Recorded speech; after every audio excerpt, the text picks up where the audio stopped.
මා මේ මාධ්‍ය සාකච්ඡාව පටන් ගන්නට කලින්ම කිව යුත්තේ කැලණි විශ්වවිද්‍යාලයේ අපේ ඉතාමත්ම ප්‍රබල විශ්වවිද්‍යාලයකය එහි පෙරේදා දින අවසනාවන්තකමකට වගේ නිවාසික රැඳී සිටියේදී ශිෂ්‍යයෙක් අසනීප වෙලා රෝහල්ගත කිරීමේදී මිය ගිහින් තිබුණා. ඔහු බඩල් කුමර ප්‍රදේශයෙන් ඉස්කෝලෙන් ගිහිල්ලා විශ්වවිද්‍යාලයට තේරීපත් වුණු අවසන් වසර සමාජ විද්‍යා ශිෂ්‍යයෙක්. ඔහුගේ දෙමව්පියෝ හුඟක් වයෝවෘද්ධයි. මම ඔහුගේ සහෝදරයා සමග කතා කළා. ඉතාම අසරණ පවුලක අය. ඒ නිසා ඇතම් වෙලාවට මේ ශිෂ්‍යයා නිසාම ඒගොල්ලන්ගේ පවුලේ අනාගතය වෙනස් වෙන්නට තිබුණා. අවාසනාවන්ත කමකට කවයක අහිමි වුණා දැන්. නමුත් දේශපාලනිකව හා ආයතනිකව වැඩගත් වෙන තව කරුණක් තිබෙනවා. එතුමන් අපි දැනට ඉන්න අපේ විශ්වවිද්‍යාලවල 1,78,000ක් ඉන්න ශිෂ්‍යයන්ගෙන් කෙනෙක් වුණත් ඔහු ජාතියේ ශිෂ්‍යයෙක්, ජාතිය පුරවැසියෙක්. ඔහුගේ අහිමිවීම පිළිබඳව අපි කනගාටුවට පත් වෙනවා. නමුත් මේ සිද්ධිය පසුබිම් කරගෙන ඊයේත් කොළඹ කැලණි විශ්වවිද්‍යාලයේ ආందోලනයක් හට ගන්නට පිරිසක් උත්සාහ ගත්තා. දැනට ලැබිලා තියෙන වාර්තා අනුව බාහිර කිසිදු තුවාලයක් නැති නිසා වෛද්‍යවරුන් හිතනවා මෙය අභ්‍යන්තර හේතුවක් නිසා මරණයට පත් වුණා මරණයක් කියලා. එසේ සිදුවෙනකොට මේ රටේ තියෙන වෛද්‍ය හා නීතිමය වෛද්‍ය හා නීති පරිශුද්ධය අනුව නම් සති දෙකක් විතර ගන්නවා කාලය ශරීරයේ විවිධ කොටස් අධ්‍යයනය කර මොකක්ද මේ මරණයට හේතු විය හැකි කියන එක. ඊට පස්සේ දිගු කාලීන රසායනගාර පරීක්ෂණ වලින් අපිට පරීක්ෂණයක් ගන්න වෙනවා. ඒකට මාසයකමාරක් විතර ගත වෙනවා. මේ තත්ත්වයන් මෙසේ තිබියදී ඇතැම් අය උත්සාහ ගන්නවා ලංකාවේ සියලුම සිද්ධීන් සිදුවෙනවා වගේම පායන්නේ දේශපාලනය නිසා, වහින්නේ දේශපාලනය නිසා, ගස්වල කොළ හැලෙන්නේ දේශපාලනය නිසා කියන තරමටම අපි පටුවේ ඉන්න නිසා මේ මරණයත් දේශපාලනිකව අර්ථ දක්වන්නට උත්සාහ කරන් තිබෙනවා. විශ්වවිද්‍යාල තුල පරිපාලන ආයතනම ඔය පුද්ගලිකමය පුද්ගලයන් දැන් උදාහරණයක් වශයෙන් කැලණි විශ්වවිද්‍යාලයේ රෙජිස්ට්‍රාර්තුමාට මම අද උදේ ඉඳලා ගන්න උත්සාහ ගන්නවා. එතුමා අපිට දීලා තියෙන සෙල්ෆෝන් එක අනුව. දැන් මම මේ වෙනකොට 7 වතාවක් උත්සාහ කරන් තියෙනවා. ඒ බැරි නිසා මට දීලා තියෙනවා ආරක්ෂක අංකයක්. ඒ ආරක්ෂක අංකයෙන් කියන්නේ රජයේ උසස් නිලධාරියෙක් කතා කරනවා කියන එක. ඒකෙන් කතා කරලා තාන්ත කරන්නේ නැහැ. මෙවැනි සිද්ධියක් වෙලත්. ඉතින් ඒක නිසා ආයතනීය පමණක් නෙමෙයි. දැන් එතුමා පිටට දම දන්නේ නැහැ, අසනීපෙන් දන්නේ නැහැ. එහෙමනම් එතුමාට තියෙන්නේ ඒ අංකයට වොයිස් මේල් එකක් තියන්න මම අසනීපෙන් ඉන්නේ. කරුණාකරලා හදිස්සියක් නම් මෙන්න මේ අහවල් එක්කෙනාව හමු වෙන්න කියන එක. ඉතින් කොච්චර හොඳ ආයතන හැදුවත්, කොච්චර හොඳ පයිලට් මේ ප්ලේන්ස් හැදුවත්, පයිලට්ලා හරි නැත්තම් ඒ ප්ලේන් එක ගෙනියන්න බෑ. ඒ නිසා ආයතන වගේම පුද්ගලයන්ගේ දායකත්ව අපිට අවශ්‍ය වෙනවා. අපේ විශ්වවිද්‍යාලවල ආයතනික මෙන්ම පුද්ගල අඩුපාඩුකම් තිබෙනවා. ඒ අඩුපාඩුවලින් උඟක්ම ලොකුම දරා ගන්න බැරි දේ තමයි ආකල්පමය අඩුපාඩුව. 21 වෙනි සියවසේ උසස් අධ්‍යාපනය වෙනස් විය යුත්තේ දිසානතිය පිළිබඳව කතිකා කරද්දී තවමත් අපි හිර වෙලා ඉන්නේ දේශපාලනික සහ අපට අවශ්‍ය කරන අපි හොඳයි කියලා හිතන ජාතිකවාදී, ජාතිවාදී නැත්නම් වෙනත් කෝණ වලින් දකින විශ්ලේෂණ තුල. මා කැමති කාරණු 3ක් පමණක් කතා කරන්නට කෙටියෙන්. එක්තරා විදිහක මා නිතරම ඔබට කියලා තියෙනවා මගේ උත්සාහයේ ප්‍රශ්නයේ කොටසක් නෙමෙයි විසඳුමේ කොටසක් වෙන්නට. කතිකාවක් තිබෙනවා 21 22 වර්ෂයේ උසස් පෙළට සමත් වෙච්ච දරුවන්ව තාමත් විශ්වවිද්‍යාලවලට අරගෙන නැහැ කියන එක. එය 21 22 වර්ෂයේ සම්බන්ධයෙන් සත්‍යයක් නොවේ. මාගාව දැනට අද උදේ 26යි 3යි 24 ගත්ත කොළ 19ක් තිබෙනවා. මේ කොළ 19ෙම තිබෙන්නේ 21 22 වර්ෂයේ ශිෂ්‍යයන්ව අපි විශ්වවිද්‍යාල 17කට බඳගත් පළවෙනිම අපි ඔරියන්ටේෂන් දවස. ඒ කියන්නේ ඒ අයව මධ්‍යගත කිරීම, ඒ අයව පාසලට විශ්වවිද්‍යාලයට හඳුන්වාගෙන දෙන දිනයයි සාපේක්ෂව පළවෙනි ලෙක්චර් එක තිබු දිනයයි සියල්ලක්ම මෙතන තියෙනවා. ඔබට අවශ්‍ය නම් මේක බලා ගන්න පුළුවන්. මේ 21 22 වර්ෂය සම්බන්ධයෙන්. උදාහරණයක් වශයෙන් මම කොළඹ විශ්වවිද්‍යාලයෙන් ගන්නම්. බයෝසයන්ස් ඔරියන්ටේෂන් එක තිබ්බේ 22 වෙනිදා 5 වෙනි මාසේ. පළවෙනි ලෙක්චර් එක පටන් ගත්තේ 29 වෙනිදා 5 වෙනි මාසේ 23 වෙනි වර්ෂයේ ගිය අවුරුද්දේ. ෆිසිකල් සයන්ස් ඔරියන්ටේෂන් 22 මැයි මාසේ 29 පන්ති පටන් ගත්තා.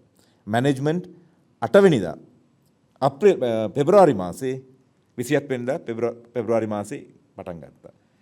නීති පීඨය පෙබරවාරි මාසේ 14 වෙනිදා ඔරියන්ටේෂන් 20 වෙනිදා පන්ති පටන් ගත්තා. ඒ නිසා 21 22 වර්ෂයේ පිළිබඳව ඔය කරන කතිකාව මුසාවක් ඒසේ නොවේ. නමුත් 22 23 වර්ෂයේ සම්බන්ධයෙන් අපට ප්‍රශ්නයක් තිබෙනවා මේ අවුරුද්දේ උන එකක් නිසා. හැබැයි 21 22 වර්ෂයේදී එක්තරා විශ්වවිද්‍යාලයක ප්‍රශ්න මතුවී තිබුණා. එය තමයි අපි යූවාෆා කියලා ඉංග්‍රීසියෙන් කියන සෞන්දර්ය කලා විශ්වවිද්‍යාලය පිළිබඳව. ඔයගොල්ලෝ දන්නවා ටවුන් හෝල් මේ කටුගෙදරට මෙහා පැත්තේ තියෙන විශ්වවිද්‍යාලය ජාතික සෞන්දර්ය විශ්වවිද්‍යාලය. දැන් එතනදී බොහෝ වෙලාවට ප්‍රායෝගික කටයුතු කරන නිසා සහ ඩ්‍රාමා, තියටර්, මියුසික් වැනි දේවල් කරන නිසා සාමූහිකව කරන්නට අමාරුයි. ඒකයි ශ්‍රීපාලි වගේ විශ්වවිද්‍යාලයක් රබින්ද්‍රනාත් tagore ආපු වෙලාවෙත් කිව්වේ කොළමෙන් පිට අරගෙන යන්න. අවුරුදු 25කින් මේක තා ජනාකීර්ණ වෙයි. මේ නාට්‍ය, සංගීතය, චිත්‍ර වගේ කරන ඒවා භාවනාවකින් යුතුව භාවයකින් යුතුව කරන්න පුළුවන් ඒවා නගරයේ මැද කරන්නට අමාරු වෙයි කියන එක තමයි ගෙනිච්චේ. නමුත් මේ විශ්වවිද්‍යාලය සම්බන්ධයෙන් අපිට මේ ප්‍රශ්නේ මතුවලා තිබෙනවා. අවට ඉන්න අයගේ අවසරය අවශ්‍යයි. දවල් වරුවේ ශබ්ද කරනවා නම් සාමාන්‍ය ළමයි 300ක් වගේ ඉන්නකොට අපිට ශබ්ද විකාශන පාවිච්චි කරන්නට වෙනවා. බෙර වාදනය කරන්නට වෙනවා. සංගීත භාණ්ඩ පාවිච්චි කරන්නට වෙනවා. එවැනි ප්‍රශ්න තිබුණු නිසා.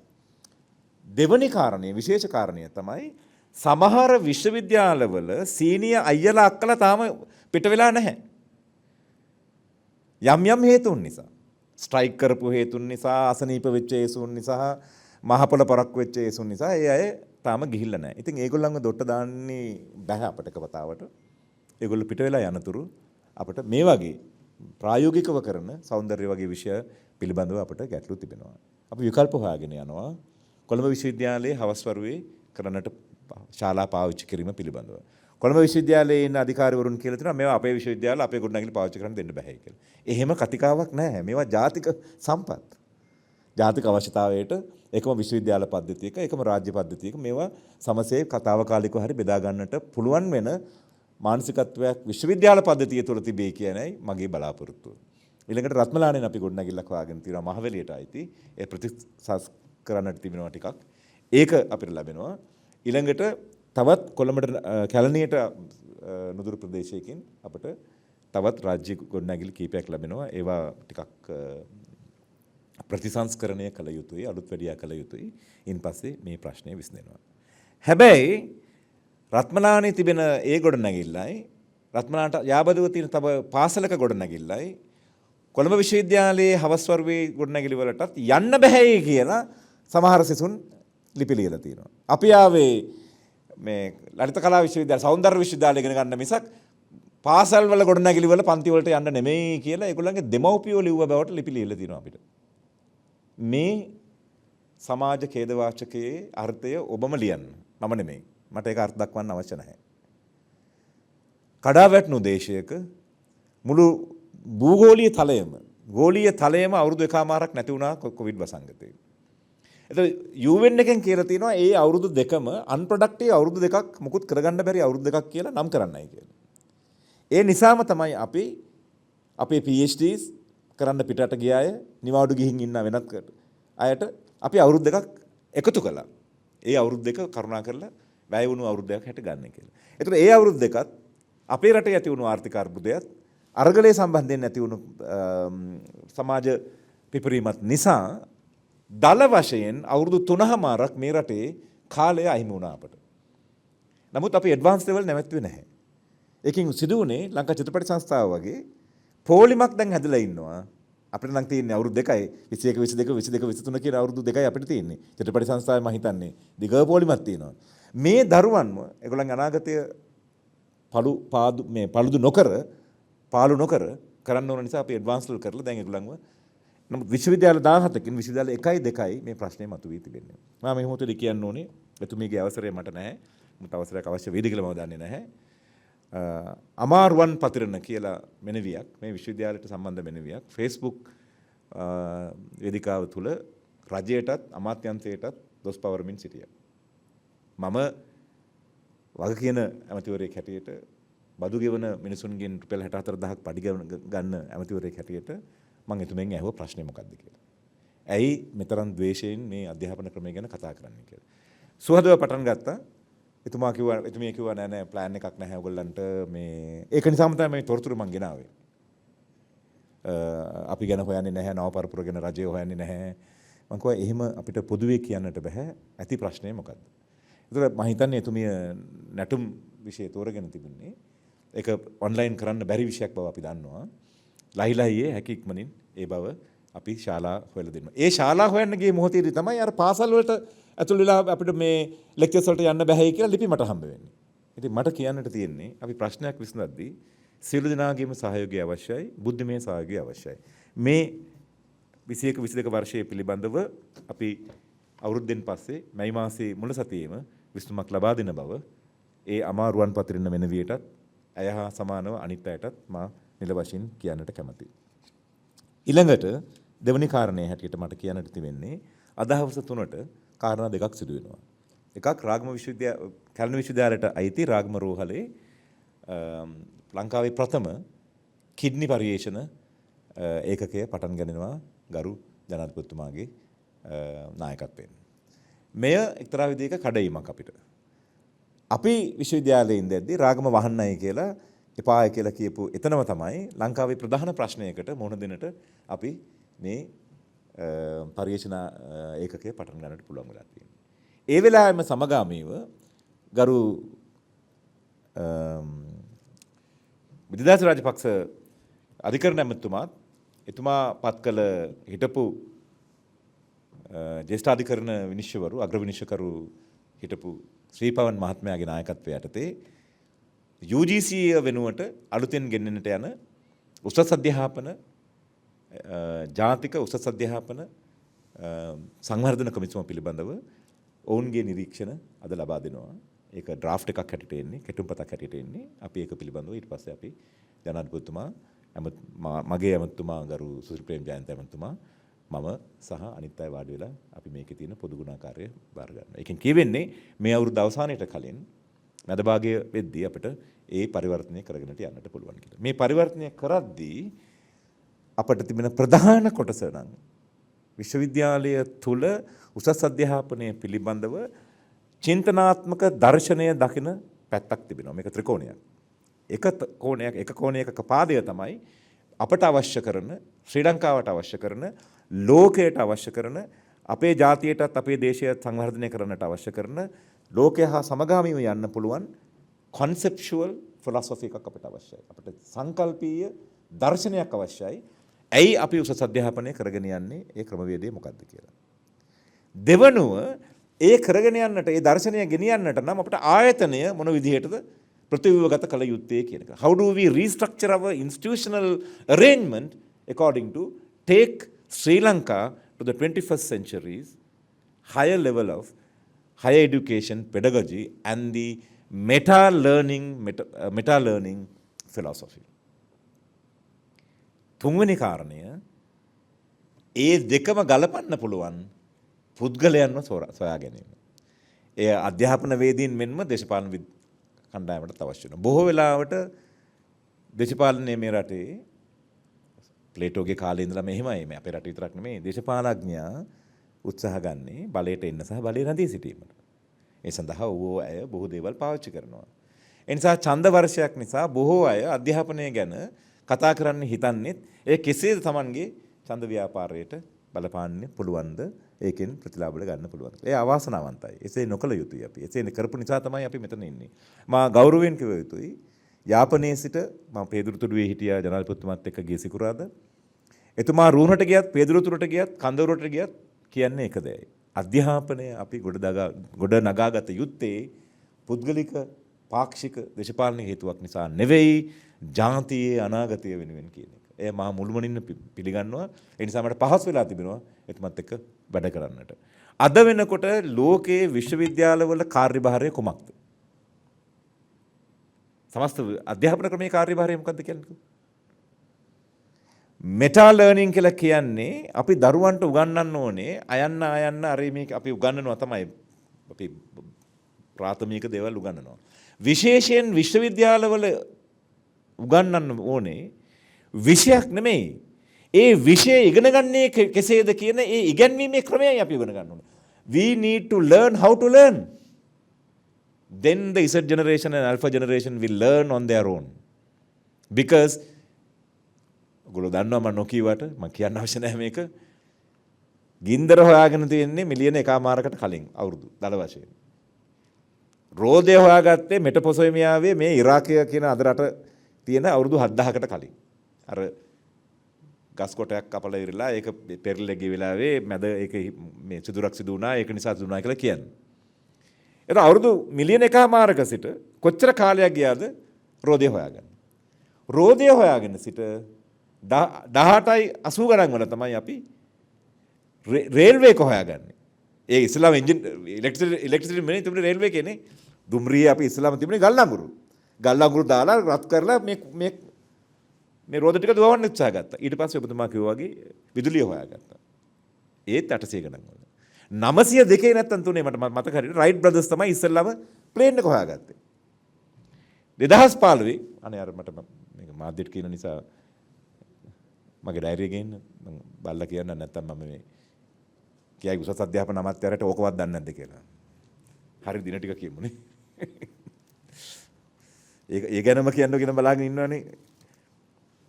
එතකොට කාර් එක බිහි වෙන්නේ 886 කාල්ස් බෙන්ස් කියන ජර්මන් ජාතිකයාගේ. 903 රයිට් බ්‍රදර්ස් හරි 903 රයිට් බ්‍රදර්ස් ප්ලේන් එක හොයා ගන්නවා. 971 පළවෙනි ඊමේල් එක ලෝකේ හඳුන්වා දෙනවා. 989 අපි මේ යුද්ධ කරලා එක එක මරාගෙන බෙලි කපලා හන්දි ගානේ තියෙන යුගයක 989 පළවෙනි World Wide Web එක launch වෙනවා. Google ආවේ කොයි අවුරුද්දද? Google ආවේ කොයි අවුරුද්දද? ඔයගොල්ලෝ ඔක්කොම පාවිච්චි කරනවා අපිත් පාවිච්චි කරනවා. 1998. දැන් අපේ ජීවිතේ නැතිම බැරි කොටසක් බාටපත් වෙලා මේ. අවුරුදු 26ක් විතරයි. ඒකට වයස. හරි. Google 1998 2004 ලෝකෙට තවත් දෙයක් වුණා. Facebook ආවා. Thank you. 2009 WhatsApp ආවා. 2020 වල deep fake කියන භයානක දේ හඳුන්වා දුන්නා. 2022 වල AI පිළිබඳව අලුත් කතිකාවක් පටන්. AI තිබුණා 50 ගණන් වල ඉඳලා. නමුත් අලුතෙන් මම ඔයගලන්ට කියන්න උත්සාහ ගන්නේ. මිලියන 1.5ක් තිස්සේ මේ පුරවැසියාගේ මිනිසයාගේ ගමන මොනතරම් වේගයකින් දැන් වෙනස් වෙනවද? මේ අවුරුදු 40 තුල 50 තුල කිසි විදිහකින් හොතා ගන්නට බැරි ජීවිතය, සමාජය, දේශපාලනය වෙනස් වී තිබෙනවා. එහෙනම් අධ්‍යාපනය වෙනස් විය යුතු නැද්ද? අපි අවුරුදු 4ක් විශ්වවිද්‍යාලයේ දරුවෙක්ව ඊට කලින් අවුරුදු 12ක් ශිෂ්‍යයෙක්ව පාසලේ තියාගෙන ඉන්න අවුරුදු 16 තුල ලෝකය මොනතරම් ගැඹුරු විදිහට විස්තීර්ණ විදිහට වෙනස් වෙනවාද? අපි එහෙනම් කල යුත්තේ ඒ වෙනස් වීම නවත්තන එකද? අපේ මේ ශිෂ්‍යයාව අර වෙනස් වෙන ලෝකයේත් එක්ක තරඟ කරන්න පුළුවන් කෙනෙක් හැටියට ආම්පන්න සම්පත්පන්න කරන එකද? මේ මම හිතන්නේ අපේ ඉදිරියේ තියෙන පැහැදිලි කතිකාවක්. මේකට පැහැදිලි පිළිතුරක් තියෙනවා. දේශපාලනෙන් තොරව හිතනවනම්. ඒ නිසා මගේ අවශ්‍යතාවය නම් 2023 මේ ගිය අවුරුද්දේ හොයාගෙන තියෙනවා බ්‍රේන් වේව් ඇක්ටිවේට් කරලා ඩ්‍රෝන්ස් යවන්න පුළුවන්. අර රිමෝට් කන්ට්‍රෝල් එක අවශ්‍ය නැහැ. රිමෝට් එක තියෙන්නේ මෙතන ප්ලාස්ටරයක් වගේ. ලංකාවේ මොරටු විශ්වවිද්‍යාලයට ගිය ශිෂ්‍යයෙක් පේටන්ට් රයිට් එක හොයනවා. එයා එළියට කියන්නේ නැහැ. මට ඒත් කතා කළා එයා. මං ඉස්සරහා පෙන්නුවා එයා. ඒ බෑන්ඩ් එක දාගත්තම ඔළුවට ඩ්‍රෝන් එක යනවා. මං කිව්වා පොඩ්ඩක් ඉන්න. දැන් මේක යහපත් දෙයක් කියලා මට හිතෙනවා. නමුත් මනුස්ස ශරීරය හා සිතුවිලි ගැන අපි දන්න නිසා මේක අයහපතට පාවිච්චි වෙන්නත් පුළුවන් නේ. කවුරු හරි ඈත ගොඩනැගිල්ලක ඉඳගෙන ඩ්‍රෝන් එකක් එවන්න පුළුවන් එයාගේ සිතුවිල්ලෙන්. ඒක මොකද වෙන්නේ? යහපත් දෙයක් නම් හොඳයි. ඒ නිසා අපි නමුත් මම කියන්න උත්සාහ ගන්නේ මේ තාක්ෂණය මොනතරම් විදිහට මිනිස් ජීවිතය අඩිතාලම යටි උඩු කර වෙනස් කර තිබෙනවා. එහෙනම් අපි අධ්‍යාපනය වෙනස් කළ යුතුමයි. ඒ තරම් වේගෙන් නොවුනත් අපිට අධ්‍යාපන සංස්කෘතියක් තිබුණා, ශිෂ්ටාචාරයක් තියෙනවා අවුරුදු 3000ක් විතර. හරි. අපි තාර්කානිකූලව අධ්‍යාපනය ඉගෙන ගත්ත අය අඹ ගහක් යට මහදවල් කරපු දේශනයක් නිසා තමයි මේ ශිෂ්ටාචාරය අනිත් පැත්තට හැරුණේ. ඊට පස්සේ අගහිගකම් මැද්දේ බොන්න වතුරවත් නැති කාලයක තමයි අපි ත්‍රිපිටකය ගන්ධාරූඪ කළේ කියලා ඉතිහාසයේ කියවෙනවා. පාසලකට ගිහිල්ලා රටුම් ඉගෙන ගන්න බැහැ කියන කාලය නෙමෙයි ඒ කාලය.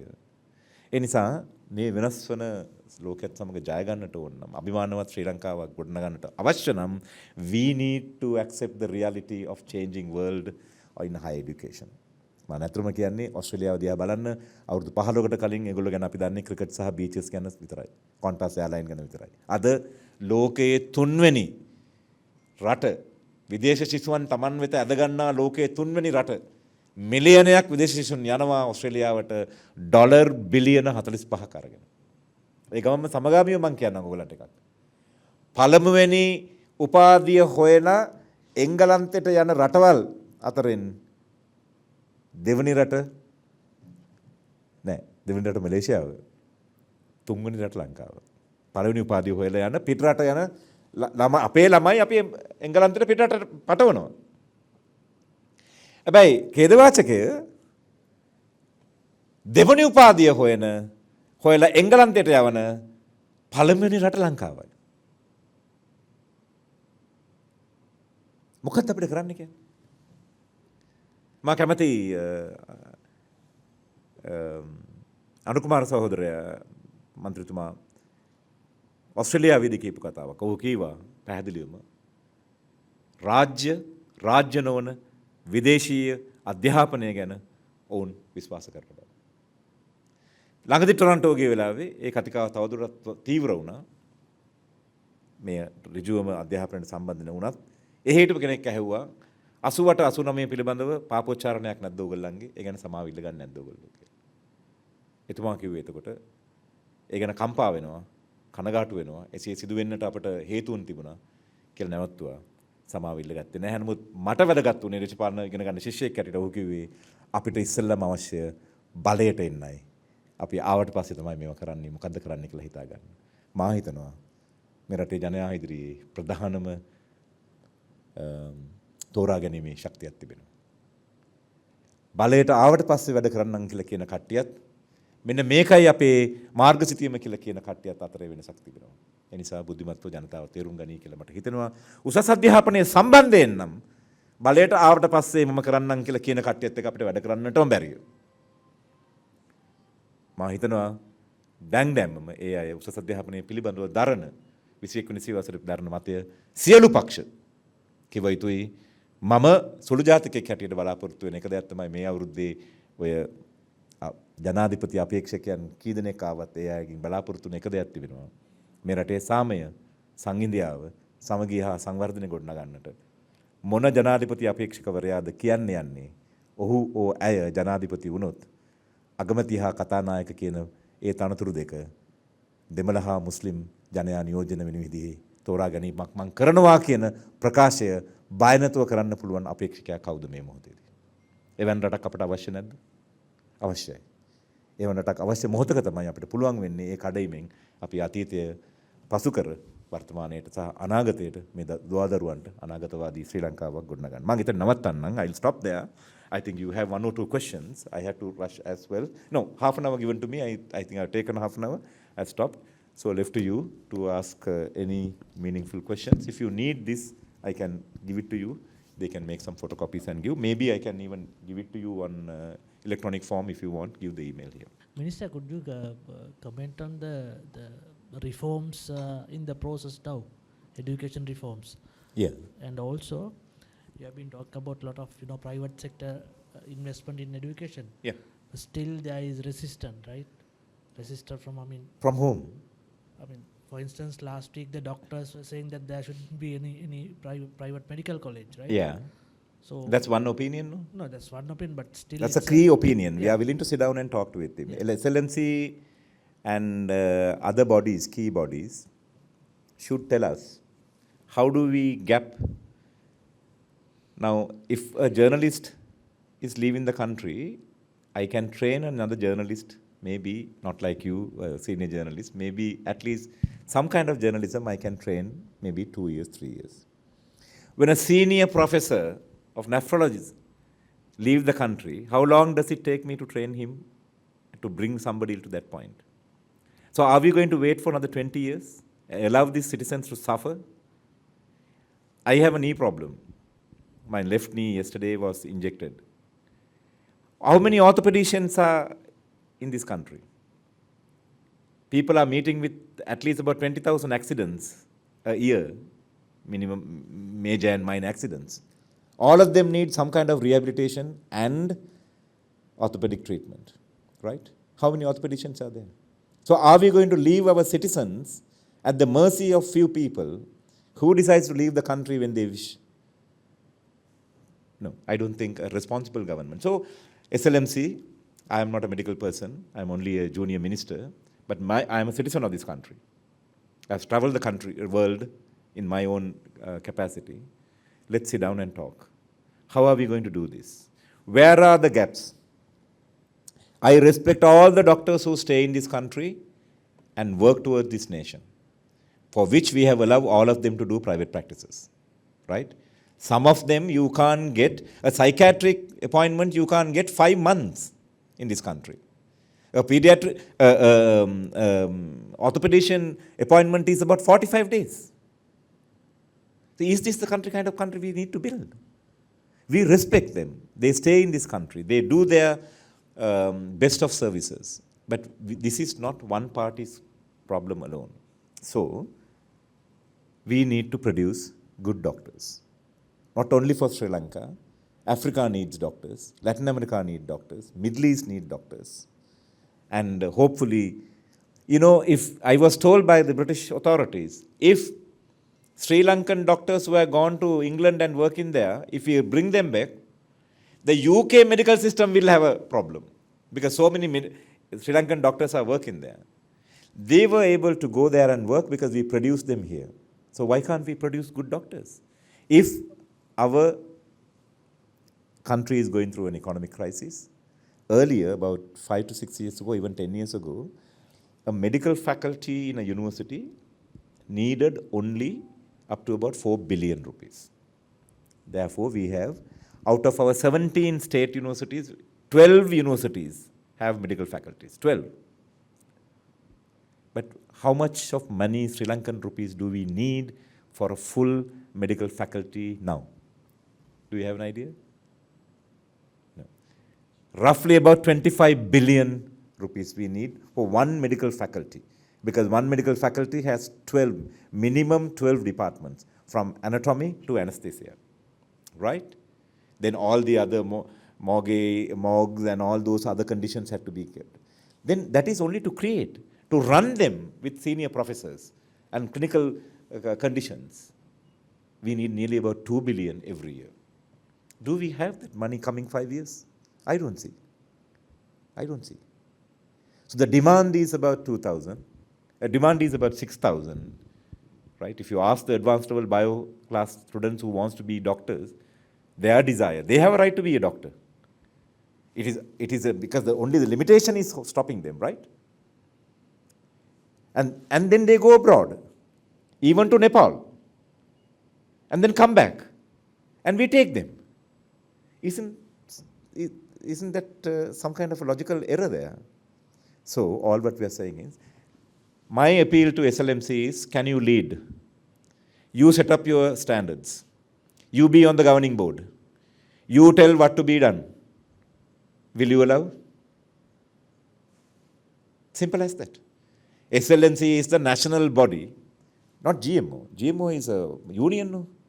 SLMC, other medical councils, even all the heads of other state faculties. That's what we do to private. When we give a degree in a private university, that degree being approved by our professors in state universities first. We just don't approve. They apply to us and we send about 9 months rigorous change. Do you have this? Do you have this? Do you have this? Once these state professors approve only, we say, okay, we are allowing you to teach sociology at NSBM. The same way, NSBM can set the standards. SLMC can set the standards. Whatever the standards, UK standard, Australian standard, American standard, let them give us a standard. Let them be on the governing board. But we need doctors. We need produced doctors. Because India's age population, 60% of Indian population is below 45 of age. Asia are going to have longevity of life and very old population coming 25 to 30 years. Medical sector going to have lot of demands, and that is why even we are thinking about using AI. Other countries are using AI in order to do surgeries now. No? AI knowledge and knowledge sharing, even X-ray reading is done on the basis of a software now. So I don't think, simply because they haven't, I don't know, I haven't heard, sorry for me, I haven't heard a logical argument against this. But right now, as it is, NSBM has been given one license that they will upgrade Horana University as a teaching hospital. That is their investment, stage by stage, because they are not going to be infringing into the existing system and facilities. You know, I was the governor of the Northern Province in 2019. Delft is a beautiful island, but we have only one doctor visiting once a month to that island. How will the tourists go there? I went on Friday, Point Pedro. Point Pedro, we opened an accident ward with a 4 billion rupee investment from the Dutch government. I thank the Dutch government for that. It's a soft loan. There we need 55 doctors. How many are there? 12. There we need 85 nurses. How many are there? Just 22. So come on, get the numbers and decide. Is it a market issue that they're talking about? Somebody comes out and then they take off their market. If in that case, you should say no new journalism. No new journalist should write, right? But today, your industry is the most vulnerable industry. Everybody is a journalist. Everybody is on the Facebook is a writer. Everybody is on the Twitter is a philosopher. But you are not saying, අලුත් මාධ්‍යවේදීන්ව ගේන්න එපා මේ රට. අලුත් මාධ්‍යවේදීන් ගෙනවත් අපි ලියන්නේ නැහැ කියලා ඔයගොල්ලෝ කියනවද? නෑ. මම හිතන්නේ මේ ප්‍රජාතන්ත්‍රවාදය මීට වඩා ප්‍රතුලව හා ගැඹුරුව තේරුම් ගන්න ඕනේ කියලා මට හිතෙනවා. I think I'll stop there because I'm sure tomorrow they'll start attacking me. But what about the education reforms? On which area are you putting? Like you know, there has been a long time. There has been the country is producing more arts graduate than technocrats. So that I think I explained roughly in this discussion also, and I have repeatedly said we have 985 degrees offering in the state sector universities, 17 universities, out of which 300 plus are what we call fine arts, humanities and social sciences, 1/3. It is because out of the 10,341 roughly schools, 3,000 offers are 3,000 offers advanced level, out of which 2,200 are only offering art. So what we are producing is art stream advanced levels. Then they become art stream degree holders. So that is what we have to do a huge investment in our primary and secondary education, where we have to teach laboratories. It's again a catch-22 situation, because science degree holders who pass out do not want to become teachers in government schools, simply because a bio teacher whose salary is maybe about 110,000, are you mad to go and teach in 110,000 in Mullathievu bio when you can sit home and earn 600,000 monthly as a tuition master? And that's the least. There are people who earn 6 million a month, particularly biophysics and those most demanding subjects. So there is a chronic situation. So what we are trying to do is what Australia did. I have invited the Australian education minister to visit Sri Lanka with some of the vice chancellors of top universities to tell us how did they do this. What they introduce as one is the Melbourne model, that each degree has a cross-discipline. A student who is doing music also learns about sound engineering, also learns about international web marketing, how to market his or her music into the world. So those are minor subjects that have been taught, while the music is the major subject. I just talked to Vice Chancellor Netsingh of WAFA and asked how we could do this.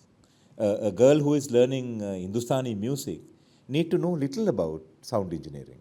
She needs to know why not one of our Janagi tunes become the first 30-second opening to the next global Coca-Cola advertisement jingle. How can we take that to that level? Can. Rahman took that. A.R. Rahman took that. He took the Indian music to the global world. Why can't we take our Janakavi, our Palkavi, our Parukavi? But then we need to know which way to travel. We can't just sing Parukavi and imagine that it will go on the international thing. But we have to take that knowledge to the international market. So we have to train our, I don't want to mention her name, but young girls have shown this to us. They've gone out and challenged the global brands. So that is only one girl who did that. There are so many talented young men in this country. I believe in the Z generation. They are talented, right? They are showing off their talent. They are saying, world, look at me, and I am so talented. Why don't we give a chance to them? It's not up to us to design the future of younger generation. It's up to facilitate a better future for them than this. ලංකාවට රජයේ මැදිහත්වීම යටතේ Institute of Indian Institute of Technology IIT Madras ආයතනය හා UK හා US ඒකාබද්ධ කරගත්ත ශාඛාවන් කොහොමද මේකේ දැන් මේ වෙනකොට ප්‍රගතිය? IIT Madras is MOU signed. අපි ඉඩමත් හොයාගත්තා. නුවර තමයි තෝරගෙන තියෙන්නේ. මොකද අපිට අවශ්‍ය කරලා තිබුණා IIT Madras වල ඉන්න මධ්‍යම පන්තික දරුවන්ගේ දෙමව්පියෝ නුවරට එන්න කැමති වෙයි කියලා. ටූරිසමුත් අපිට දිනු කරන්න පුළුවන් වෙයි කියලා. ඒගොල්ලොත් කැමති වුණා ඒකට. MOU එක අත්සන් කරලා ළඟදිම launch කරනවා. අනිත් ආයතන දෙක අපි කිව්වේ ඒගොල්ලන්ට IIT Madras ටෙක්නොලොජි කියලා දානවා. අපි වෙන විශ්වවිද්‍යාලයක් ගේනකොට දැනට තිබෙන විශ්වවිද්‍යාලත් එක්ක තරඟ කරන ආකාරයේ සමතුලිත භාවයක් තියෙන්න ඕනේ. අපි ඒක නිසා AIT කියන්නේ ඔයගොල්ලෝ ටෙක්නොලොජි කරනවා නම් දැනට අපේ මොරටුව සහ අනිත් විශ්වවිද්‍යාලවලින් තාක්ෂණික විශ්වවිද්‍යාලෙන් නොකරන human robots satellite technology අන්න ඒ වගේ දේවල් අලුතෙන් අපිට හඳුන්වා දෙන්න එන්න. ඒතර අපේ දුවදරුවන්ට පුළුවන් අලුත් ක්ෂේත්‍රයක් තුළදී ඒ ඩිග්‍රීට යන්න කියලා. ඒ නිසා තමයි පොඩි පරක්කුවක් තිබෙන්නේ අනිත් විශ්වවිද්‍යාල දෙක සම්බන්ධයෙන්. එක්සත් රාජධානියේ තිබුණු UK වල තිබුණු විශ්වවිද්‍යාලයේ වඩාත් කැමති වුණේ අපේ දේශපාලන විද්‍යාව හා සමාජ විද්‍යාව පිළිබඳව පරීක්ෂණ සහ කරන්නට. ඒක ඉතා වැදගත් තීරණයක්. මොකද ඒ අයට අපිට අපේ අතීතයේ පිළිබඳ සම්බන්ධයක් තිබුණු නිසා. දැන් උදාහරණයක් වශයෙන් අපි කියමු ඉතිහාසය කියලා. දැන් මාමිත්‍ර නිර්මාල් රංජිත් දේවසිරි මහාචාර්යතුමාගේ පොත පරිවර්තන පොතක් ඒක. එතනදී මට තේරුම් ගන්න එකක් තමයි මේ අපේ ඉතිහාසඥයන් මේ ශ්‍රී ලංකාව ගැන කරලා තියෙන ප්‍රධාන අධ්‍යයනය හා ද්විතීක අධ්‍යයනය ඉතා මදි කියන එක. එතුමත් ඒක කියනවා. එතුමා කතා කරනවා කැරළි කුරුවිට බණ්ඩාරගේ කැරල්ල ගැන කතා කරනවා. තවත් කැරළි ගැන කතා කරනවා. ඒ නිසා අපට අවශ්‍ය වෙනවා thematically අපි කියමු කෝට්ටේ යුගය පිළිබඳ ඉතිහාසඥයන් බිහි කරන්න. මහනුවර යුගය ගැන ඉතිහාසඥයන් බිහි කරන්න. පොළොන්නරු යුගයේ ඉතිහාසයක්. පොළොන්නරු යුගය. ඒකට අනුරාධපුරයේ අවුරුදු 1100ක දීර්ඝ ඉතිහාසයක්. ඒ යුගයේ එක එක රජවරු යටතේ තිබෙන ඉතිහාසය අධ්‍යයනය කරන්නට අපට අවශ්‍ය වෙනවා. අනේ එවැනි වූ විස්තරාත්මක ඉතිහාස අධ්‍යයනයක ශ්‍රී ලංකාවේ යෙදිය යුතුයි. අපිට ඒකට මුදල් අවශ්‍යයි. අපිට තාක්ෂණික දැනුම වගේම බුද්ධිමය දායකත්ව අවශ්‍යයි. ඒ නිසා තමයි මේ අනිත් විශ්වවිද්‍යාල දෙක යම් විදිහක ප්‍රමාදයක් තිබෙන්නේ. මට විශ්වාසයක් තිබෙනවා. අපි අවුරුද්ද 3 වෙනි කාර්තුව වෙනකොට ඒ ජයග්‍රහී ප්‍රතිඵල ලබා ගන්න පුළුවන්. ස්තුතියි. ඒ වගේම තමයි කරු ඇමතුමා දැන් මේ සාමාන්‍යයෙන් ගත්තාම පුද්ගලික විශ්වවිද්‍යාල පුද්ගලික අධ්‍යාපන ක්‍රමය ගත්තාම දැන් බොහෝ දුරට රජ්‍ය විශ්වවිද්‍යාලවල O level කරන මට්ටමේ ළමයි පුද්ගලික අධ්‍යාපනයේදී ඩිග්‍රියක් අරගෙනත් ඉවරයි. දැන් මේක ඇත්තටම බරපතල තත්ත්වයක්. වයස අනුවද ඔබතුමා කියන්නේ? වයස අනුව. ඒ කියන්නේ බරපතල තත්ත්වයන් කියලා කියන්නේ වෙන ක්ෂේත්‍රයක් ඉතාසි වේගයෙන් ඉස්සරහට යන ගමන් රාජ්‍ය අධ්‍යාපනයේ තාමත් ඉබිගමනෙන් පරණ ක්‍රමයට දුවනවා. මේක වෙනස් කරන්න ඒ කියන්නේ මේ විරෝධතා කියන එක වෙන කතාවක්. මම කියන්නේ රජයට වැඩපිළිවෙලක් තියෙනවද මේක වෙනස් කරන්න? මේක හේතුව කලින් තිබුණු ජීව විද්‍යාත්මක තොරතුරු අනුව බුද්ධිය වර්ධනය පිළිබඳව අපට කාලයක් තිබුණා. එතකොට කිව්වා මේ පළවෙනි අවුරුදු 6 දී බුද්ධිය වර්ධනය වෙන එක විදිහකට 6 සිට 12 දක්වා වර්ධනය වෙන එක විදිහකට 12 සිට 18 දක්වා තර්කානුකූල මේ අපි කියමු මේ දාර්ශනිකමය ප්‍රශ්න ගැන කතා කරන්නට පටන් බුද්ධිය වර්ධනය වෙනවායි කියලා. මොකද මේ බුද්ධි වර්ධනය පිළිබඳව ඒ අත්දැකීම දැන් වෙනස් වී තිබෙනවා. තාක්ෂණය නිසා ලෝකයේ ගෝලීකරණයෙන් ගම්මානයක් කරන නිසා ඔබේ බුද්ධියත් මගේ බුද්ධියත් බෙදා ගන්නට පුළුවන් අවකාශ බහුල වුණ නිසා සාමාන්‍යයෙන් අපේ කාලයේදී අපේ ළමා කාලේදී අවුරුදු 14ක දරුවෙකුට වඩා අද අවුරුදු 14 දරුවෙක් ලෝකය ගැන ඉදිරියෙන් ඉන්නවා. ඒ නිසා ඔහුට ඇයට ඒ දරුවාට දරා ගන්නට පුළුවන් වෙන අධ්‍යාපන දැනුමක් ලබා දෙන්නට පුළුවන් අපිට දැන්. දැන් මේකෙන් කියවෙන්නේ නැහැ අර බ්‍රොයිලර් කුකුල් පැටවු වගේ බිත්තර දෙකක් දාන්න පුළුවන් දෙක දවසේ කියලා හොයන එක කියලා. නමුත් මිනිස් ශිෂ්ටාචාරය තුළ මේ මොහොතේදී සිදුවෙන ප්‍රවේගය එය වාමාංශිකයන් කියන්න පුළුවන් මේ ධනවාදයේ තල්ලුවක් නිසා මේක සිදුවෙනවායි කියලා. මේක වෙනම දවසක කතා කළ යුතු දෙයක්. නමුත් අපේ දරුවන්ට ඒ අවස්ථාවේ අහිමි කරන්නේ ඇයි අපි කියන එක. ශ්‍රී ලංකාව ඔබ දන්නවා තාමත් සංස්කෘතික රාජ්‍යයක්. අපි ආච්චිත් එක්ක ඉන්නේ අම්මා හදන කෑම එක කන්නේ අපි. අවුරුදු 16 දරුවෙක් පවා අම්මා ඉස්කෝලේ යන්න ඉස්සෙල්ලා කොණ්ඩේ පීරෙනවා. පළවෙනි බත් කට කවලා යවන්නේ. ඒ සියලු સંદર્ભවල තියාගෙන අපි තාම අගය කරන ඒ අගයන් නිසාම අපි අනාගතය අතහැරිය යුතුද? නැහැ. මම හිතනවා ඒ අනුත් අපේ සංස්කෘතික අගයන් තියෙන නිසා අපට ශක්තියක් තිබෙනවා අලුත් ලෝකයේ අල්ල ගන්න අනිත් අතේ. අන්න ඒ නිසා තමයි ගරු අධ්‍යාපන ඇමතිතුමා ආචාර්ය සුසිල් ප්‍රේමජයන්ත ඇමතිතුමා ඉදිරිපත් කර තිබෙනවා පස්වෙනි ශිෂ්‍යත්වය පිළිබඳව හා අපොස සාමාන්‍ය පෙළ පිළිබඳ විභාග පිළිබඳව අපි ජාතික කතිකාවක් කරන්න ඕනේ. නෝර්වේ රටේ සහ මලේසියාවේ නවසීලන්තේ වගේ මුදා සාර්ථකව කරපු රටවල් දිහා බලලා අපට වඩාත් සුදුසු ක්‍රමවේදයක් හොයාගන්නට පුළුවන්ද කියලා. කියන්නේ දරුවන්ව අපි විභාග පවත්වන්නේ නොහැකියාව හොයාගන්න නෙමෙයි. විභාග පවත්වන්නේ හැකියාව දියුණු කරන්නට කියන පැරඩයිම් ෂිෆ්ට් එකක්. සුසුමාදර්ශවල වෙනසක් ඇති කරන්නට අවශ්‍යයි කියන එක.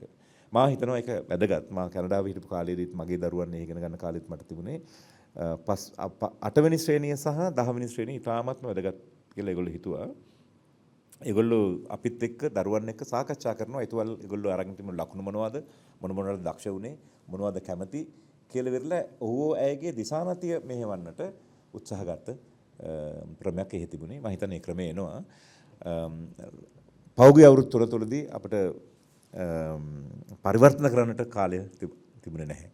අපි කලේ මොකද්ද? එක්සිස්ටෙන්ෂනල් පැවැත්ම පිළිබඳ ප්‍රශ්න තිබුණා මිසක් පරිවර්තන පිළිබඳ අපිට ප්‍රශ්න අපිට අවකාශයක් තිබුණේ නැහැ. මේ අවුරුද්ද අපි ප්‍රවේශමෙන් එක ඉදිරිපත් කරනවා. මා කැමතියි කියන්නට අපේ අධ්‍යාපන ප්‍රතිපත්තිය ජනාධිපතිතුමා ප්‍රකාශ කරනවා. එය මැතිවරණ ප්‍රකාශයක් හැටියට නෙමෙයි ජාතික අධ්‍යාපන ප්‍රතිපත්තියක් හැටියට අපි ප්‍රකාශ කරන්න නියමිතයි. මම හිතන්නේ ඒක තුල මේ සංගතක අපි සාකච්ඡා කර තිබෙනවා. එමෙතුමා දැන් ඔබතුමා සඳහන් කරා මේ අධ්‍යාපනයේ තුනස්කම් සිදුවිය යුතුයි කියලා. ඇත්ත ඒක අපිත් පිළිගන්නක වෙන්න ඕන කියලා. දැන් අධ්‍යාපන ප්‍රතිපත්ති රාමුව තුල විශ්වවිද්‍යාල ප්‍රතිපාදන කමිෂන් සභාවයි අධ්‍යාපන කමිෂන් සභාවයි අහෝසි කරන්න පුළුවන්ද? අහෝසි කරනට වඩා ඒවායේ අහෝසි වෙනවා. මොකද මේ දෙකම 52කින් බිහි කරපු දේවල් අවුරුදු 45කට කලින් විශ්වවිද්‍යාල ප්‍රතිපාදන කමිෂන් සභාව 78 අංක 16 පනත යටතේ ඇති කරද්දී ලෝකය වෙනස්ය. බර්ලින් තාප්පය කඩා වැටී නැත. මම අර කලින් කිව්වා වගේ Google තිබුණේ නැත. Facebook තිබුණේ නැත. මේකෙන් කියවෙන්නේ මොකද්ද? අපි ඒ තියරි එක හැදුවේ, ඒ ෆ්‍රේම්වර්ක් එක හැදුවේ ඒ කාලෙට හරියන්න. එහෙනම් අපේ ශරීරය වගේම බුද්ධ ආගම ඇත්තනම් වෙනස් නොවන කිසි දෙයක් නැහැ. ඒක UGC එකේ සම්බන්ධ මිතුරන් UGC එකේ ඇතම් නිලධාරීන් බය වෙලා ඉන්නවා ඒගොල්ලන්ගේ ජොබ් නැති වෙයි කියලා. එහෙම කතාවක් නැහැ. ඉතින් ඕකමනේ උනේ. අපේ රටේ ටැක්සිය හඳුන්වා දුන්න වෙලාවේ බර කරත්ත හිටපු අය ඔබතුමා දන්නවා ඉතිහාසය. බර කරත්ත හිටපු අය කරත්ත විරෝධයක් ගෙනාවා. ඉතින් ඒකෙන් අපිට කාර් ගේන එක නවත්තන්න පුළුවන්ද? අපි එදා තීරණය ගත්තා නම් හරි අපි කාර් ගෙන්නන්නේ නැහැ. පැත්තකින් තියමු අපි බර කරත්තේම යමු කියලා තීරණය ගත්තා නම් අපි ඉතිහාසයේ මොනතරම් විකාර රූපී චිත්‍රයක් බවට මත් වෙන්නේ නැද්ද? ඒ නිසා UGC එකේ ඉන්න නිලධාරීන්ට උසස් නිලධාරීන්ට අනිත් අයට UGC මිතුරන්ට මම කියන්න තියෙන්නේ බුද්ධිමත් වන ඔබ අනාගතයට ඇයි බියවන්නේ?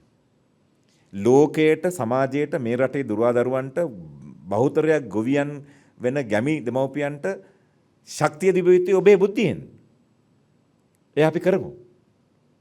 අපට අවශ්‍ය කරලා තියෙන්නේ මේ විශ්වවිද්‍යාලය මගේය, මේ UGC එක මගේය, මේ අමාත්‍යාංශය මගේය කියලා පපුවට අත ගහගෙන අම තියාගන්න එක නෙවෙයිනේ.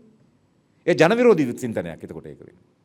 අපේ යුතුයකම විය යුත්තේ අපේ බුද්ධිය, ශරීරය, කාලය පාවිච්චි කරලා තව අවුරුදු 25කින් විය හැක්කේ කුමක්ද කියන එක පිළිබඳව අපි තීරණය අරගෙන සාමූහිකව ඒ තීරණ වලට එළඹෙන එක. ප්‍රශ්න තිබෙනවා නම් අපි කතා කරමු. අනිවාර්යයෙන්ම වෙනස් වන ලෝකයක කිසි දෙයක් ඒකාකාරීව පැවතිය නොයුතුයි. UGC NEC එක වගේ ආයතන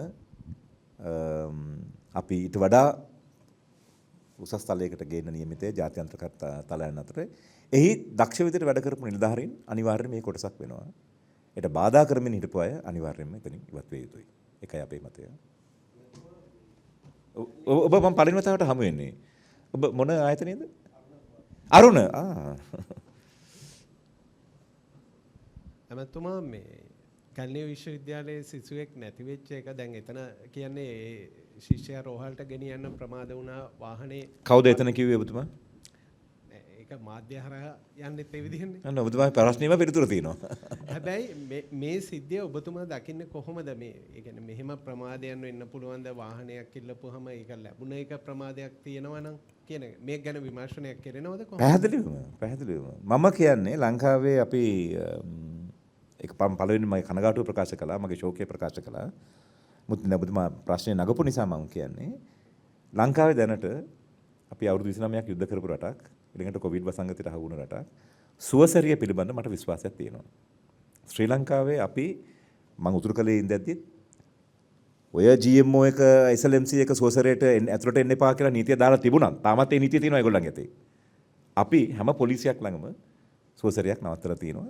සුවසරියේ ඇප් එකෙන් කෝල් එක එන එක්කෙනාගේ සිට ආසන්නම සුවසරිය කොතනද කියලා හොයාගන්න පුළුවන්. පික්මි වගේ. සුවසරියට කතා කරලාද කියලා මම දන්නේ නැහැ. ඇයි කතා නොකළේ? සුවසරියෙන් ලැබුණු පිළිතුර මොකක්ද? අපි මෙන්න මේව තමයි විශ්ලේෂණය කළ යුත්තේ. පළවෙනි කෝල් එක සුවසරියට ආපු එක රෙකෝඩ් කරලා තියෙන්න ඕනේ.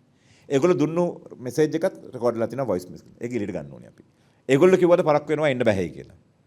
ඊට පස්සේ ද්විතීකවද දෙවනි විකල්පයේ හැටියටද විශ්වවිද්‍යාලයේ වාහනේ ඉල්ලුවේ. විශ්වවිද්‍යාලයේත් වාහනයක් නවත්තලා තියෙනවා. ඒ විශ්වවිද්‍යාලයේ ඉල්ලුවේ කොයි මොහොතේද? ඒගොල්ලන්ගේ පිළිතුර මොකක්ද? ඒගොල්ලෝ ලබාගත්ත වෙලාව. මෙන්න මේ තොරතුරු 3-4 අපි ගාව නැතිව ඊළඟට ඒ අවාසනාවකම් කරගෙන නැතිවෙච්ච ශිෂ්‍යයාව ගෙනියන්න ගිය කාලය මොකක්ද? එදා පොයේ දවසක් බොහෝ අය හෘදයාබාධ තියෙන අයට ප්‍රශ්න මතුවෙන්න පුළුවන් කියලා අපි දන්නවා පොයේ දවස්වලට. පොයේ දවසේ ලැබුණු තොරතුරක් නැති නිසා තමයි මේ රටේ පැය 6කට කලින් සුනාමි ලැබෙනවයි කියලා එනවයි කියලා දැනගෙනත් අපි මොකුත් නොකළේ. එවැනි සංස්කෘතියක් තියෙන රටක් මේ රට. ඒ සියලු සන්දර්භයෙන් ගන්න ඕනේ වෛද්‍යවරයා මොකද කියන්නේ? දැන් මම දැක්ක සමහර මාධ්‍යවල කියන වෛද්‍යවරයා කියලා තියෙනවයි කියලා මිනිත්තු 20කට කලින් ආවනම් මේ මම ඊයේ වෛද්‍ය සභාවේ ප්‍රධාන දින්නෙක් ඇහුවා. ඒගොල්ලෝ කිව්වා එහෙම එළියෙන් තුවාල නැතිව ඇතුළේ තිබෙන මේ ප්‍රශ්නයකට නිශ්චිත වශයෙන් කියන්න බෑ මිනිත්තු 20කට කලින් ආවනම් හොඳට තිබුණා නේද? එහෙම නිශ්චිත වශයෙන් කියන්න බැරි බෑ වෛද්‍යවරු කියනවා. ඒ නිසා මම හිතන්නේ වල් කියන පුරවැසියන් හැටියට මේ අද හවස මේ මරණය ගන්නේ ඒ මරණයට කරන ගෞරවයක් හැටියට අපි විද්‍යාත්මක වෙමු, තොරතුරු හොයාගමු. තොරතුරු සොයාගෙන කවුරු හරි මේ මරණයට වල් කියන්න ඕනේ. මේක ප්‍රමාදයක් තිබෙනා ඕනකමෙන් ප්‍රමාද කළාද, නොසලකීමෙන් ප්‍රමාද වුණාද ඒ අයට විරුද්ධව අපි නිසි පියවර ගන්නටත් ඒ දෙමාපියන්ගෙන් ඒ අය වෙතින් ඒ දෙමාපියන්ට සමාව ඉල්ල ගන්නත් අපි ලෑස්තියි. ඒ වගේම එමතුමා දැන් අස්වැසුම වගේ ප්‍රතිලාභ මූල්‍ය තත්ත්වය වැඩි කරලා තියෙනවනේ ගෙවන මුදල. මේ මහපොළ මගේ නම් විෂය නෙවෙයි. ඒක මහපොළ මගේ විෂය. මහපොළත් මගේ විෂය නෙමෙයි. ඒ වගේ මහපොළත් වැඩිවීමක් සිද්ධ වෙයිද? මොකද මහපොළ පිළිබඳව ඔබතුමා ලියන්න. අරුණ පත්‍ර මම දන්නවා. ඔයගොල්ලන්ගේ පුවත්පත මම එක්තරා විදිහට ගෞරව කරන්නේ.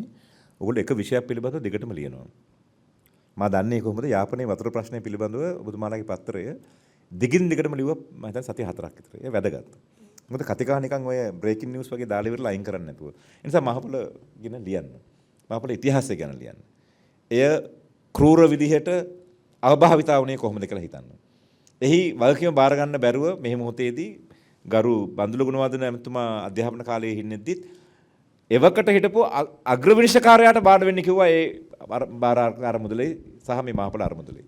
එතන පැතුණු ප්‍රශ්න මොනවද? දැනට මේක තිබෙන්නේ නාවික හා වෙළඳ අමාත්‍යාංශයේ. ඉතර නාවික හා වෙළඳ දැන් තියෙන වෙළඳ අමාත්‍යාංශයේ යටතේ. වෙළඳ අමාත්‍යාංශයේ යටතේ නිලධාරීන්ගේ මතය මොකද්ද? මා ඔබ ඇසු ප්‍රශ්නයට කෙටි පිළිතුරක් දෙන්න නම් මහපොළ වැඩි කළ යුතුයමය. එහි කිසිදු විවාදයක් නැත. නමුත් ප්‍රශ්නේ මතුවෙන්නේ කෙසේද අපි වැඩි කරගන්නේ? අපි ඒක ලොතරැයිකින් හොයනවද? අපි වෙන විදිහකින් හොයනවද? ලංකාවේ මා නිතරම කියපු දෙයක් තමයි ලෝකේ හොඳම විශ්වවිද්‍යාල තියෙන රටවල් හැටියට අපි කියන්නේ ඇමරිකාව, එංගලන්තයනේ. ඒකිනුත් හොඳ විශ්වවිද්‍යාල හොයලා බලපුවාම ඔක්ස්ෆර්ඩ්, කේම්බ්‍රිජ්, හාර්වර්ඩ්, MIT, පෙන්සිල්වේනියා වගේ විශ්වවිද්‍යාල තියෙන්නේ. හරි? ඒ විශ්වවිද්‍යාල ඒ තරම් දියුණු වෙන්න හේතුව ඒ විශ්වවිද්‍යාල වලින් පිට වෙන අය දැන් ඉන්න ශිෂ්‍යයන්ට උදව් කරනවා. ඒ ගණෙන් ලංකාවෙන් පිට වෙන උපාධිධාරීන් නැවතත් ඒගොල්ලන්ගේම විශ්වවිද්‍යාලයේ ඉන්න සිසුන්ට කොයිතරම් උදව් කරනවද මේ එන්ඩෝමන්ට් ෆන්ඩ් කියන එක. ප්‍රතිදාහනය කියන බෞද්ධ අදහස කොයිතරම් දුරට සිදු වෙනවද කියන එක ප්‍රශ්නයක්. නිසා මා කැමති ජනාධිපතිතුමාට යෝජනා කරන්න එතුමා කොළඹ විශ්වවිද්‍යාලයේ අධිශිෂ්‍යයෙක් නිසා එතුමාගේ අරමුදලින් අපි එන්ඩෝමන්ට් ෆන්ඩ් එකක් පටන් ගමු. එතුමාගේ නායකත්වයෙන්. එතකොට අපිට පුළුවන් වෙයි ඒ පීඨවලට දැනට උදව් කරනවා. ඒ කියන්නේ පිටට ඉන්න විශ්වවිද්‍යාලයේ කෙනෙක් මේ ඩොලර් 500ක් විතර යවලා පුටුවක් ගන්නවා. ඒ වයින් තියෙනවා. එහෙම නෙමෙයි. ජාතික මට්ටමින් අපි මේක කරමු. එන්නේ එහෙම නිසා තමයි හාවර්ඩ් විශ්වවිද්‍යාලයේ මම හිතන හැටියට ඒගොල්ලන්ගේ එන්ඩෝමන්ට් ෆන්ඩ් එක ඩොලර් බිලියන 40යි. ඒ නිසා ඒගොල්ලන්ට පුළුවන් වුණා මහාචාර්යවරු එක්කෙනෙකුට ළමයි 6 දෙනෙක් දක්වා තියාගන්න පුළුවන් මට්ටමේ තියාගන්න. ඒක තමයි හාවර්ඩ් වෙන්නේ. අනිත් විශ්වවිද්‍යාල එසේ නොවෙන්නේ. අපිට අවසන් කරන්න පුළුවන් එමතුමා. රයිට්. එහෙනම් බොහොම ස්තුතියි පැමිණියාට. පිටිපස්සේ හිටපු අය නම් ප්‍රශ්න ඇහුවේ නැහැ. මම හිතනවා ඒගොල්ලෝ ලියාගෙන ගිහිල්ලා ප්‍රශ්න අහයි කියයි කියලා මට හිතෙනවා. මම හිතනවා මම නැවත ඔයගලන්ට කියන්නේ අධ්‍යාපනය තරම් වැදගත්. ශිෂ්ටාචාරාත්මක වැදගත් ක්ෂේත්‍රයක් නැති තරම්. අපි මේ ලංකාවට ඉන්නේ ඒ නිසා. මගේ යෝජනාව තිබෙන්නේ නම් අධ්‍යාපනය සහ මුදල් කියන පරිපූර්ණ විෂයන් පිළිබඳව සුදුසු අයව පත් කරගන්න. නිලධාරීන් හෝ ඒ පිළිබඳ තීරණ ගන්න අය හෝ ඇමතිවරුන් හෝ රාජ්‍ය ඇමතිවරුන් හෝ මම පවා නුසුදුසු නම් මාව අයින් කරන්න. මේ තවදුරටත් කරන්න බැරි සෙල්ලමක්. ඒ නිසා අපි බලාපොරොත්තු වෙන්නේ මේ ඡන්දයෙන් පස්සෙවත් අපේ මේ මූලික වුණු විෂයන් පිළිබඳව බාර අරගෙන වැඩ කරන්නට පුළුවන් දක්ෂයන් බිහි වේවායි කියන එකයි. ස්තුතියි.